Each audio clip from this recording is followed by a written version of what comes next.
नाजरीन को सलाम व आदाब। मैं हूं अनवर सरपा और आप देख रहे हैं voice of Ladakh. Ladakh food security rules 2023 जो कल आप लोगों ने एक ख़बर में सुनी होगी कि जितने भी सरकारी मुलाजिम हैं, चाहे मामूली से मामूली भी सरकारी मुलाजिम हो, तो उनको राशन नहीं मिलेगा। राशन देने से उनको एक्सक्लूड किया गया है। इस सिलसिले में बात करने के लिए आज हमारे साथ मौजूद हैं LHDC के अपोजिशन काउंसिलर और कांग्रेस कमेटी के डिस्ट्रिक्ट प्रेसिडेंट नासिर मुंशी साहब। सर, आप इस मामले पे आप क्या कहना चाहेंगे? शुक्रिया अनवर साहब। बिस्मिल्लाहिर्रहमानिर्रहीम। देखिए, जब से लद्दाख यूटी बनी है तब से हम देख रहे हैं कि जो भी पॉलिसीज़ आ रही है वो अवाम दुश्मन पॉलिसीज़ आ रही है, चाहे वो एम्प्लॉयमेंट को लेकर हो, आपके लैंड को लेकर हो, कल्चरल प्रिजर्वेशन को लेकर हो, इन्वायरमेंट को लेकर हो। और कल हमको जो है लद्दाख फूड सिक्योरिटी के जो रूल्स बने हैं वो भी एक बयास्ड तरीके से किया हुआ है।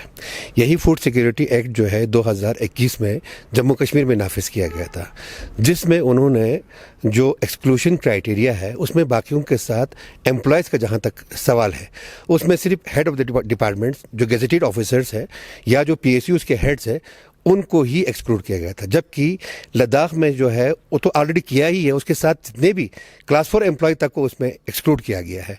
ये बहुत ही अफसोस की बात है। अब असली क्या वजह है मैं बताऊंगा।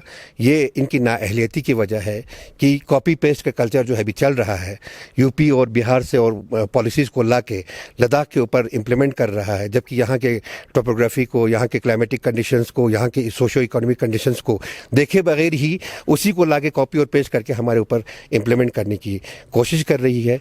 जो कि हमें जो संविधान जो हमें एक हक देता है, कॉन्स्टिट्यूशन हमें हक देता है राइट टू इक्वलिटी का, उस राइट टू इक्वलिटी की धज्जियां उड़ा दिया है।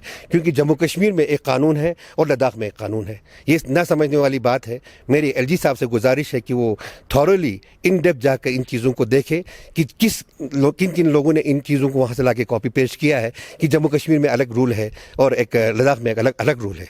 अगर हम एक ही संविधान में है जिसकी अभी डंडोरा पीट रहे हैं कि एक संविधान, तो ये क्या है? क्या लद्दाखियों, ये जुल्म लद्दाखियों पर ही हमेशा जो है ढाया जा रहा है और किस वजह से ढाया जा रहा है? तो इसको देखने की ज़रूरत है। यूटी एडमिनिस्ट्रेशन होश के नाखून ले इससे पहले कि आवाम के सब्र का पैमाना जो हो लबरेज हो जाए। आप अपोजिशन काउंसिलर भी हैं और अभी जितना हमें सोर्सेज से पता चल रहा है उस हिसाब से तकरीबन 10 से 12 हज़ार हाउस होल्ड जो है इस रूल की वजह से एक्सक्लूड होंगे। तो अपोजिशन काउंसिलर होने के नाते ये जो रूल है 1 महीने तक ये पब्लिक डोमेन में भी रहा था, पब्लिक रिव्यू के लिए, पब्लिक सजेशन के लिए ओपन रखा था। उस वक़्त आप लोगों ने क्यों इस पर कोई रिव्यू नहीं दिया? उस वक़्त आप लोगों ने क्यों, कहाँ थे आप लोग? अपोजिशन वैसे भी बिल्कुल रिव्यू दिया है जनाब। ये ऑलरेडी आपके जो है पब्लिक डोमेन में आया था। ऑलरेडी पब्लिक डोमेन में जो ऑब्जेक्शंस मांगे थे उस पर ऑलरेडी लिखा हुआ है, लेकिन उसके बावजूद भी कोई टस मस नहीं हो रहा है, किसी ने इसको देखा नहीं है। तो इसके लिए यूटी एडमिनिस्ट्रेशन जिम्मेदार है। ये राशन वाला जो मसला है इसमें पब्लिक में भी काफ़ी अप्रीहेंशन है क्योंकि 10 से 12 हज़ार जो है हाउस होल्ड जो है उससे एक्सक्लूड हो रहे हैं। आगे इस मसले पे लेके आप लोगों का क्या लाया अमल रहेगा? देखिए, यकीनन हमारे जो है कितने परसेंट होंगे गेजेटेड ऑफिसर, ज़्यादा से ज़्यादा 10 या 15% हमारे गेजेटेड ऑफिसर्स होंगे। बाकी आपके 85% मुलाजिम जो है वो आपके लो पेड में है सारे, कोई क्लास 4 में है, कोई कुछ में है। अब उन सब को भी इसमें एक्सक्लूड कर दिया है, जबकि जम्मू कश्मीर में इंक्लूड किया गया है इनको। ये लद्दाख में ही क्यों एक्सक्लूड किया गया है? इसका यकीनन जो है उनके इक़्तिसादी हालात पर बहुत असर पड़ेगा, और उनके इक़्तिसादी हालात पर असर पड़ेगा तो यकीनन आवाम पर बहुत असर पड़ेगा। तो ये एक लॉन्ग चेन है, एक लंबी चेन है। हर किसी को इस पे जो इससे असरअंदाज ज़रूर होंगे इससे। तो गुजारिश करते हैं हम अपने यूटी एडमिनिस्ट्रेशन की इस पर एक बार फिर दोबारा गौर करे, हर चीज़ को मद्देनज़र में रख के। यहाँ के मौसमी हालात को आप जानते हैं कि 6 महीना हम कटा रहता है पूरे दुनिया से। तो उसके अलावा आपका बिज़नेस हो या आपका जो भी कारोबार वगैरह हो वो सिर्फ आपका सीजनल है। उसके बगैर विंटर में तो हर कोई आराम से घर में ही बैठते हैं, किसी के पास कोई काम नहीं है, मजदूर भी आराम से बैठता है, मुलाजिम अपना दफ्तर जाता है, बिज़नेस भी सारा तकरीबन क्लोज़ हो जाता है या बिल्कुल ना के बराबर हो जाता है। तो यही एक आसरा था कि जिसमें लोगों को जो है थोड़ा सा इक़्तिसादी उसको बढ़ाने के लिए। तो ये तो एक इकोनॉमिकल क्राइसिस ज़रूर होगा डिस्ट्रिक्ट में। तो इंशाल्लाह हम उठाएंगे इस चीज़ को, आगे भी और भी उठाएंगे। हम पब्लिक डोमेन में भी लेके जाएंगे, लोगों के पास जाएंगे, लोगों को भी इस चीज़ के बारे में आशना कराएंगे, उनको भी हम आगाह कराएंगे। तो उसके बाद सब मिलकर कुछ ना कुछ इसमें हम इक़दाम ज़रूर लेंगे। अच्छा, अभी अपोजिशन के मुताल्लिक़ लोगों के अभी खदशात हैं कि अपोजिशन बिल्कुल अवामी मसाइल को नहीं उठा रहे हैं, अपोजिशन का रोल नहीं निभा रहे हैं, अवामी खदशात ये भी हैं। और अभी देखा जाए तो इलेक्शन भी नज़दीक है, दूसरे पार्टीज़ काफ़ी थोड़ा इन्वॉल्व लग रहे हैं, वो थोड़ा पॉलिटिकली काफ़ी एक्टिव हो गए हैं, लेकिन अपोजिशन कांग्रेस जो है ख़ासकर बताया जाए तो बिल्कुल ही अभी भी नींद में है। क्या वजह है, क्यों इतनी सुस्ती बरती जा रही है? कोई नींद पे नहीं है, जो भी आवाम के मसाइल हैं हम उठा रहे हैं, लेकिन हमारी सितम ज़रीफ़ी ये है कि आज के डेट में जब से यूटी बनी है तब से लेकर पब्लिक रिप्रेजेंटेटिव्स की कोई आवाज़ सुनने वाला नहीं है कहीं पे भी।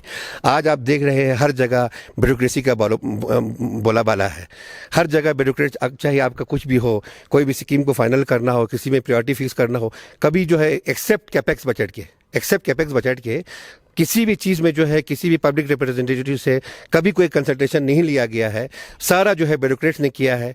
तो वही तो हमारा भी सबसे बड़ा क्वेश्चन है। अब ये कह रहे हैं कि गवर्नमेंट ऑफ इंडिया दावा कर रही है कि 6,000 करोड़ रुपए लद्दाख के लिए आया है। ज़रा हमें दिखाइए ग्राउंड पे कोई बड़ा प्रोजेक्ट कहाँ पर है, किस पर है, हमें तो कुछ पता नहीं है। पब्लिक रिप्रेजेंटेशंस को तो इसके बारे में कोई इल्मियत नहीं है। तो जो भी किया है ब्यूरोक्रेसी के लेवल पर किया है। अगर हम आवाज़ उठाते भी हैं, कहीं करते भी हैं, तो हमारी आवाज़ को कोई सुनने वाला नहीं है आज के डेट में। ये सितम ज़रीफ़ी है हमारे साथ।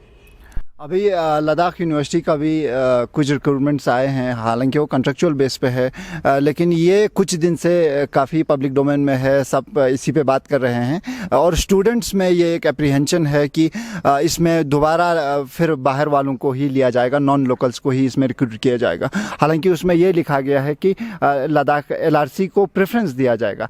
हालांकि एप्रीहेंशन अभी भी रिसर्च स्कॉलर्स में है। रिसर्च स्कॉलर फोरम ने इस पर काफ़ी बहुत डिस्कशंस भी कर रहे हैं, वो लोग मीटिंग्स भी कर रहे हैं। आप उस पर अभी तक आप लोगों ने कुछ नहीं कहा, अभी क्या कहना चाहेंगे?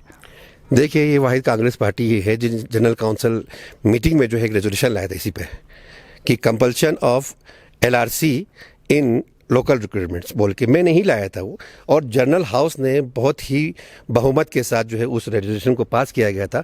लेकिन हमारी सितम ज़रीफ़ी, मैंने आपको पहले ही कहा कि पब्लिक रिप्रेजेंटेटिव्स की आवाज़ कहीं पे नहीं है। इससे पहले भी हमने जनरल काउंसिल मीटिंग में पता नहीं कितने रेजोल्यूशंस पास कर दिए। उन रेजोल्यूशंस के फेट का क्या हो गया अभी तक हमको कुछ पता नहीं है। तो अभी मैं ये कहूँगा कि जब से आपका यूटी बना है, जब से ब्यूरोक्रेसी का दौर हुआ है, तब से लेकर आज तक जो है आपका कहीं कोई आवाज़ नहीं है, कोई सुनने वाला नहीं है। कहीं भी फरियाद लेके जाएंगे तो हर जगह आपको जो है मुंह की खानी पड़ रही है। नहीं तो हमने रेजोल्यूशन पास किया, करगिल के 30 काउंसलर्स ने, जो कि पब्लिक रिप्रेजेंटेशंस है और करगिल के पूरे डिस्ट्रिक्ट को रिप्रेजेंट करता है, उन्होंने LRC के मैंडेटरी रखने के लिए हमने रेजोल्यूशन पास किया। लेकिन अभी तक उस पर कोई रद्द-अमल नहीं हुआ है। आप बोलते हैं कि कांग्रेस पार्टी ने नहीं किया। कांग्रेस पार्टी ही वाहिद पार्टी जिसने सबसे पहले इसके ऊपर रेजोल्यूशन लाया, या इसके अलावा बहुत सारे इश्यूज़ को जो है हमने रेजोल्यूशन के थ्रू अडॉप्ट किया काउंसिल में। अडॉप्ट करने के बाद भी अभी तक हमारे उन रेजोल्यूशंस का कोई अता पता नहीं है। ये मेरा सवाल है यूटी एडमिनिस्ट्रेशन से, अगर आप काउंसिल को सही मानों में पावर दिया हुआ है, आप दावा करते हैं कि हम हिल काउंसिल्स को एम्पावर कर रहे हैं, तो क्या यही एम्पावरमेंट है? आप एक मीटिंग में बुला के, कैपेक्स की मीटिंग में बुला के उसका फैसला, वो तो पहले से कब से चलता आ रहा था। तो ये झूठे प्रोपेगेंडे और डंडोरे जो है मत पीटे, हकीकतों से जो है लोगों को आशना करे कि हम लोगों की आवाज़ को सुनने के लिए यहाँ नहीं है।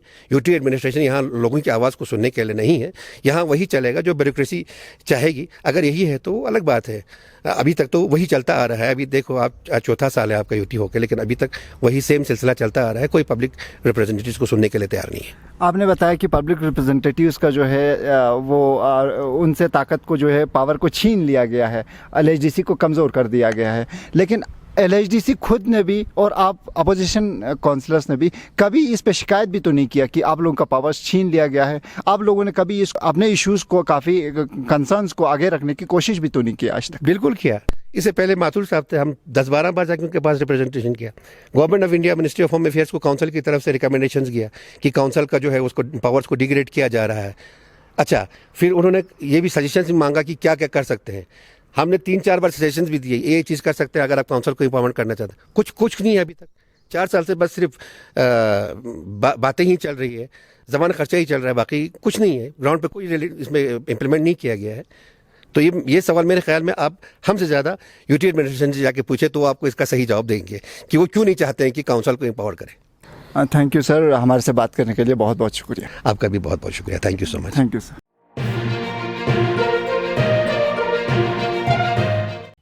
मकामी, कौमी और बैनुल-अक़वामी ख़बरों से बाखबर रहने के लिए चैनल को लाइक, शेयर और सब्सक्राइब करें।